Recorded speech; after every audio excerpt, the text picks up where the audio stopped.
Welcome to the MS&Me Radio Network. The broadcast shows are for informational and entertainment purposes only. They are not designed to provide listeners with specific personal, medical, or counseling advice. Individuals with a medical issue should always consult their healthcare provider. MS&Me is not responsible for content of individual shows. The views expressed by show hosts or their guests are their own. Enjoy the show.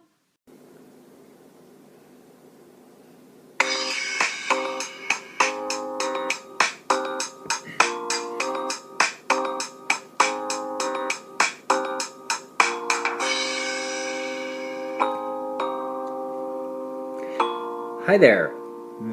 Welcome you to the 32nd episode of A Couple Takes on MS. Hi, this is Dan Digman. And hi, this is Jennifer Digman.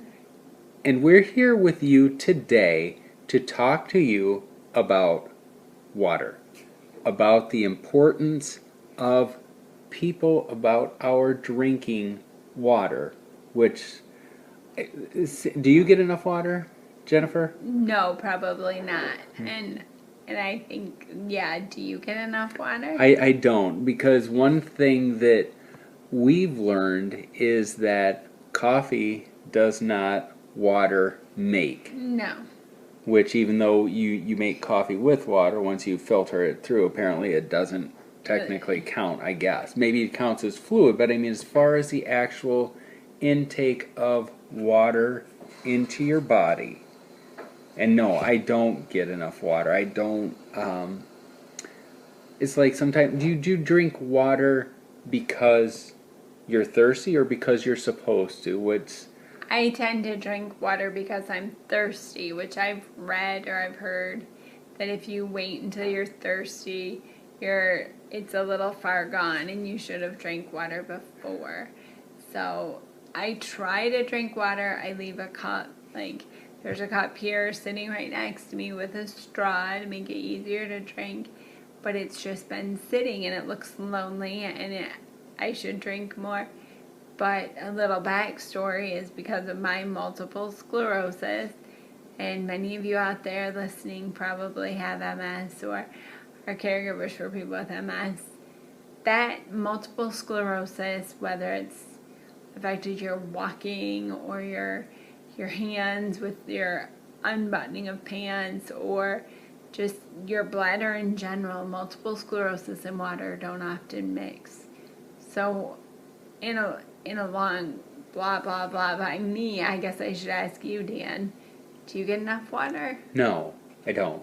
I think that I drink more coffee in the mornings and everything, and then I'm not thirsty, but until you're actually thirsty, and like you say, if you're drinking it because you're thirsty, chances are you're not getting enough water. And I think this all stems from what we've done for this month on our blog, danandjenniferdigman.com.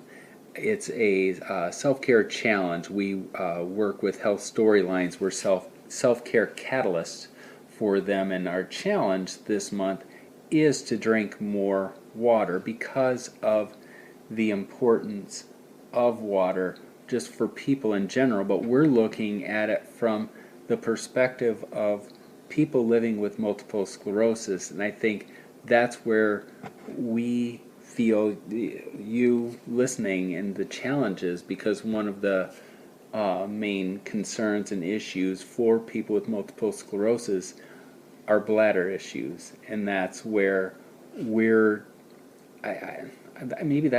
does that keep us from drinking water because of bladder? Because I know that water just goes through you. Well, and it's very much a which came first, the chicken or the egg. Was it the inflamed bladder or just the just not wanting to drink a lot of water? Because I used to love to drink water, and I still do, but I know that, as you've said, it'll run right through you, and so I don't do it. But as you mentioned, as part of Health Storylines, we're doing a self-care challenge, is to drink more water. And just in that phrase alone, self-care, that means it's important. You need to take care of yourself. And thus, as difficult as it is, you need to try and stay hydrated and drink more water. And there are so many benefits to drinking water, such as Well, there's benefits in terms of things. Yeah, obviously it gets. We're in this we're quoting from the website from the Mayo Clinic. Just looking at this because obviously we're not medical professionals. We just happen to be two people who have multiple sclerosis. a radio show and a bunch of opinion. Yeah, exactly. And it's just the question, and I'll read this straight from the Mayo Clinic website, but just every cell, tissue, and organ in your body needs water to work properly. For example, water gets rid of waste through urination, perspiration, and bowel movements, keeps your temperature normal, lubricates and cushions joints, and protects sensitive tissues. Now, this is where I'm going to take a step back, and I think this is it's like it's like I always say, you have eyelashes to protect things from getting into your eye, but I always say 9 times out of 10, what is it when you get something in your eye? What is it? It's an eyelash, right? Right. So with that, flawed knowledge or flawed argument or whatever, it's like when they say that water gets rid of waste through urination, I'm like, but if I drink lots of water, that's what I always have to go to the bathroom. And so it's just like if I didn't drink water, would I have to go to the bathroom? And that's where when we travel, that's one of the things we end up doing. We're not condoning this behavior because I think we push ourselves to the point of dehydration. Which, before Dan and I take a road trip, like going back to see his family at the holidays, or if we are going to fly somewhere, we're lucky enough, and which again involves a road trip before an airline trip, we try and dehydrate ourselves and eat salty foods to limit the amount of bathroom trips we make.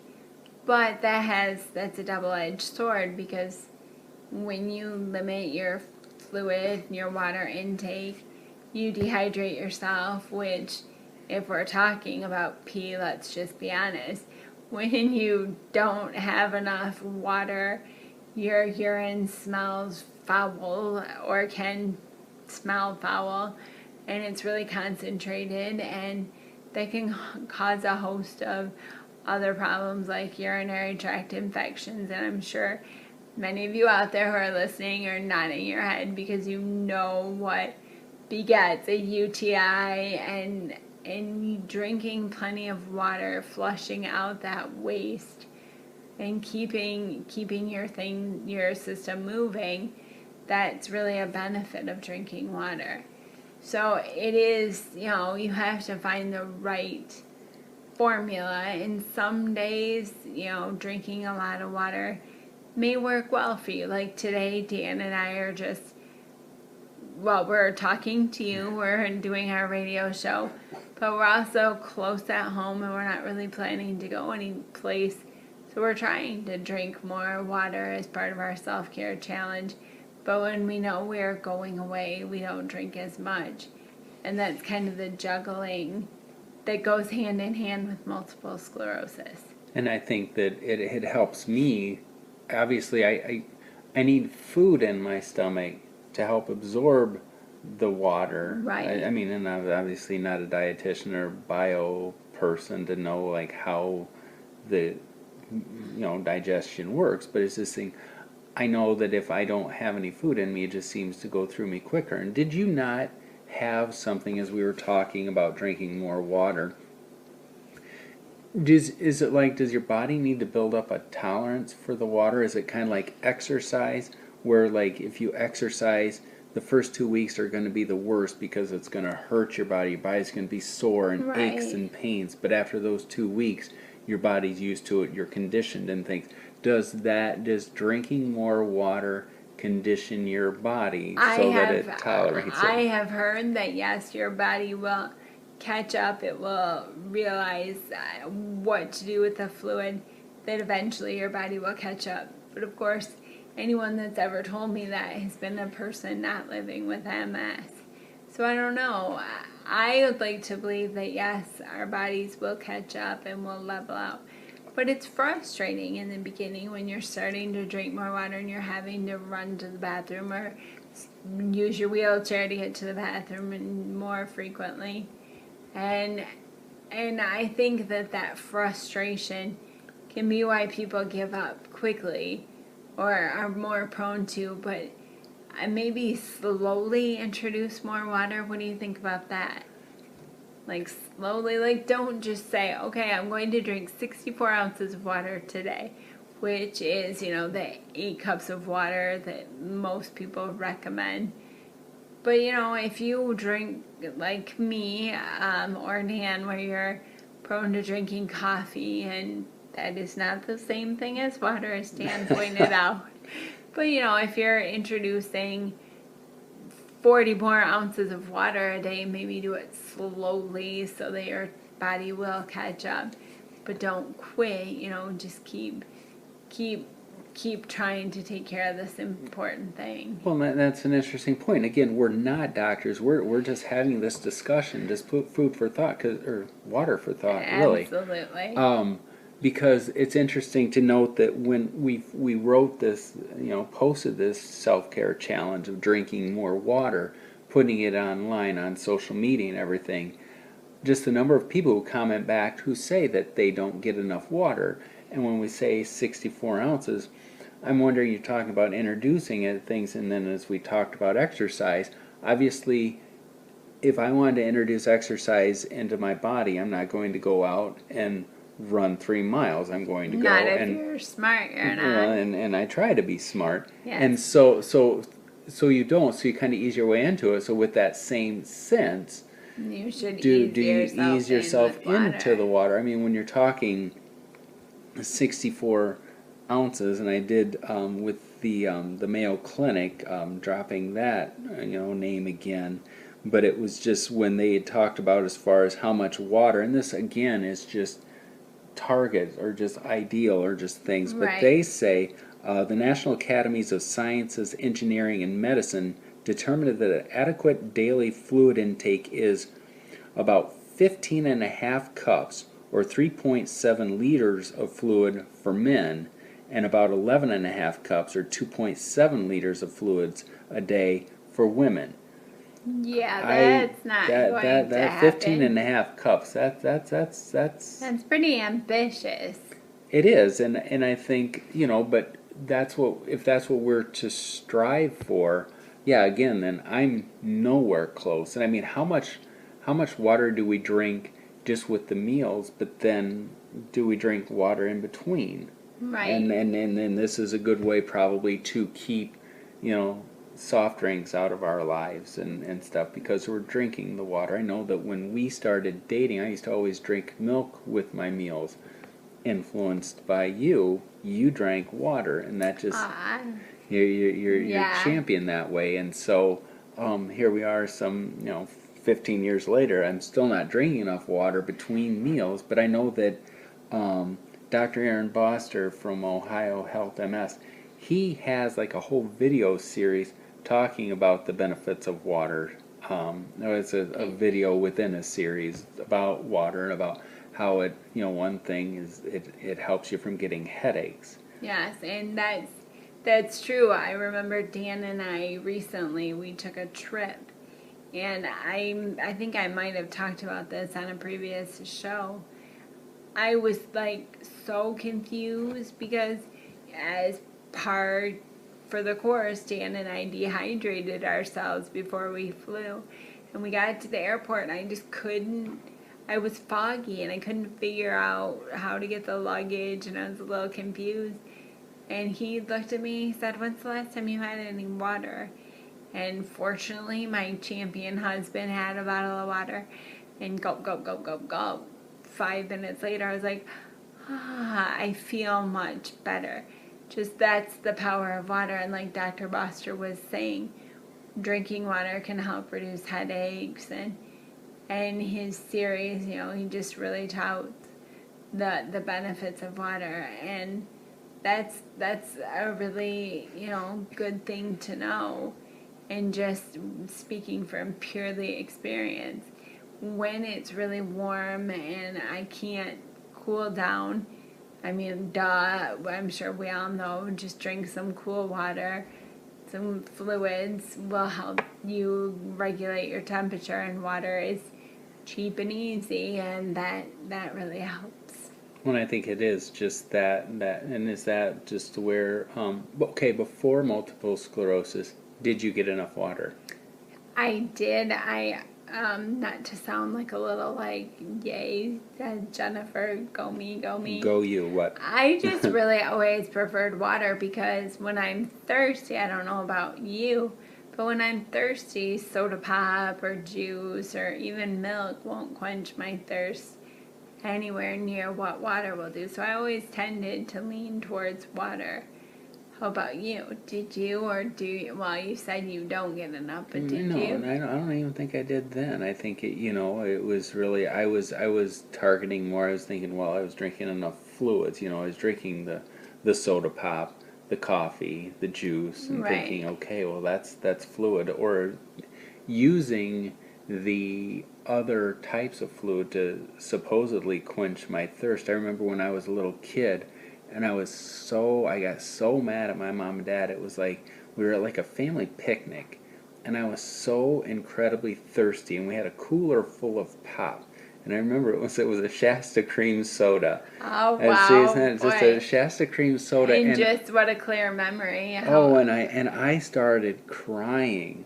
I started crying because I was so thirsty. I was a little kid, and it was just like the most dramatic thing in the world because I'm so Little Dan. thirsty. Oh, little Danny was just like, and then Danny was so mad at mommy and daddy because I was thirsty, and there it was in the cooler to go on our way home, and it was a Shasta cream soda, and I said, just let me drink it, mommy, crying, and. And Dad just said over and over again, he said, that's not going to make you not thirsty. And I could not understand what the heck Roger was talking about. It's like, but I'm thirsty and it's wet. Yeah. And it's just like, and now that we're older, the smarter our parents were, because now when I'm thirsty, it's just like, the pop doesn't quench the thirst, No, and that's in fact, sometimes I think drinking a soda pop or a sugary treat will make me even more thirsty. Do you know what I mean? Totally. So, like when you're really thirsty and you now as an adult man, you wouldn't reach for a Shasta cream soda. You'd be like, I want a glass of water. And again, Roger, you were very wise back then, and you still are. But I think that's interesting. I was wondering when you were running, which you don't do as much anymore because of multiple sclerosis and the reality of chronic progressive disease. But when you were running, did you drink more water? I drank a ton of water, and I think that's, when they talk in terms of targeted fluid intakes, there's so much that surrounds that depending on, they throw out the 64 ounces or 3 point whatever liters. It's really just based on you and your activity, the environment. And so, yeah, definitely I drank a ton more when I ran. Did you notice that you were running to the bathroom, or were you using that water? Did it level out for you at that time in your life? And honestly, I mean that's a great question. Why, thank you. I mean, because I was drinking a lot of water, but if you recall, then when I first started running, I would run around the neighborhoods or through the trails behind our house. But you note that as things went on, I more often than not would drive to the parks because there were bathroom stops along the way, because I don't want to say I was, champion Dan. I was so well hydrated. Just like I had so much fluid in me that I would start running, and there's this, I'm on the trails out back of the house here. There's no place to stop and go to the bathroom, and I think that was the challenge. So that's why I would go and drive and run through the parks, because there were bathrooms. And so you were adapting your lifestyle to factor in an MS bladder. And I really do. I think that's That's deep. Because, you know, and I think that's one of the things, you know, those of us with MS bladders, and I mean, please, everybody that's listening, check in with us and, you know, go to our website, danandjenniferdigman.com. Let us know your experiences. You know, find us on Facebook or Twitter. What are your experiences with water and MS bladder issues? Because I think that's the big thing. You know, we can see all this with the I don't want to call them healthy people, but people who don't have multiple sclerosis, and they take in all this water. But I'm thinking, I don't know how we can do that. I think the second that I stand up, I have to go to the bathroom, and I mean, as I'm out running, there's no place to stop. Yeah, and that's a good point. And it's interesting in what, like 3 or 4 weeks, coincidentally enough, I'm going to meet a new urologist. I remember when I got my previous doctor, she had been my doctor for about 10 years. But as doctors have to do, she took a different position or a different place where she's seeing patients. So I have to find, and I have found a new urologist. And like I said, I will meet her in a few weeks. But that's difficult as a person, whether you're living with a chronic illness or not, just to find a new doctor to see if you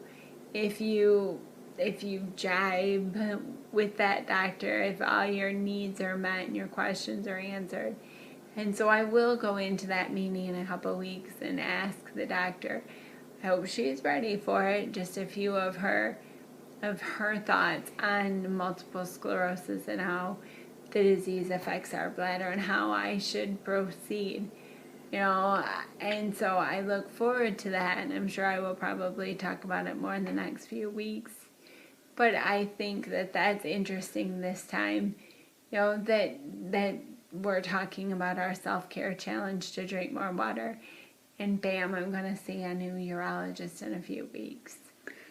So. And so we posted that's a challenge throughout the month of April, is to drink more water, and that with the Health Storylines app, you can get that on the App Store and everything, just to be able to help you track the amount of water you're bringing in, and you can track other things. It's really good as we're talking about self-care. It's a good tool to track your mood, to track your exercise, your medication.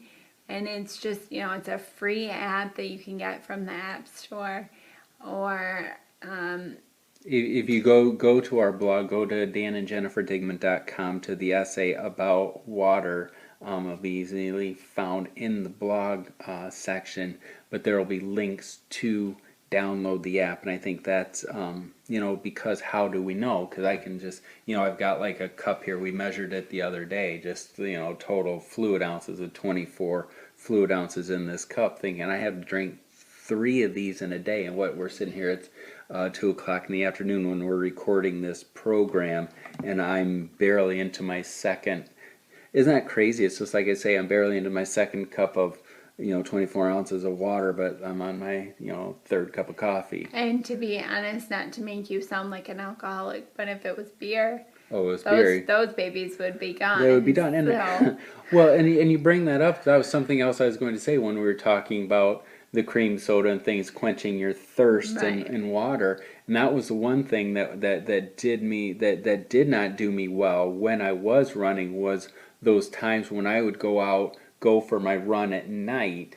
We'd get done, we'd get cleaned up, and we'd go to the bar for pizza and beer. And I mean, I was so thirsty, and I was using the beer to try and quench my thirst. Which is not That's a smart bad idea. Not advocated by Dan and Jennifer Digman. No. But we are advocating to drink more water as part of our Health Storyline Self-Care Challenge. And we invite you to participate in our self-care challenge and drink more water and help your digestive system and make your skin look even more beautiful than it already does. I was going to say, because there are just all of the healthcare benefits. Like we I don't know if we address it. I mean, just like, you know, that 60% of the human body is made up of water, and just how do we replenish ourselves, and how do we get the refreshments, and that's. But again, like we had indicated on our blog, it's like you always get together with friends. You say, let's go out for a cup of coffee, or let's go to the bar and grab a quick beer. You never say, hey, let's get together and you want a glass of water? Let's get together for some water sometime. So cheers to drinking more water, and we hope that you will do that. And I know that I'm thirsty now, and I'm looking longingly at my glass of water with a big straw, and I'm looking forward to drinking some water myself. And that's interesting. Staying hydrated. Yeah, it's like growing up. You never thought that you'd be able to go to the convenience store, party store, and get bottles of water. It's like, well, why can't I just go to the drinking fountain? It's just like you think how beautiful water is. And it is, and it is very important, and it tastes delicious, and it cools you off, and it refreshes you. And I think if you're going to pay money, I would rather pay money for something good for my body than something full of caffeine, which is, it's got its moments when you have to need it. But, full of caffeine or sugar, again, it has its moments when you may need it. But I think water is the one thing that we all can agree on is important to drink, and it's worth its money.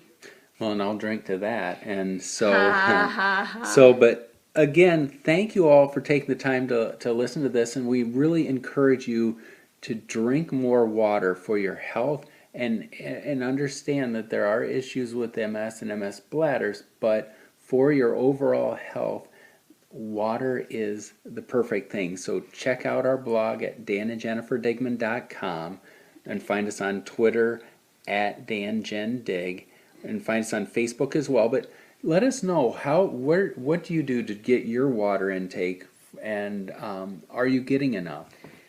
Stay hydrated, and we will talk to you again. And thank you very much for listening to us today. And thanks to MS&Me Radio Network for including us in our program, and thanks to Blue Giraffe Kid for composing the theme music for our show. Until next time, this is Dan Digman and Jennifer Digman. Bye-bye.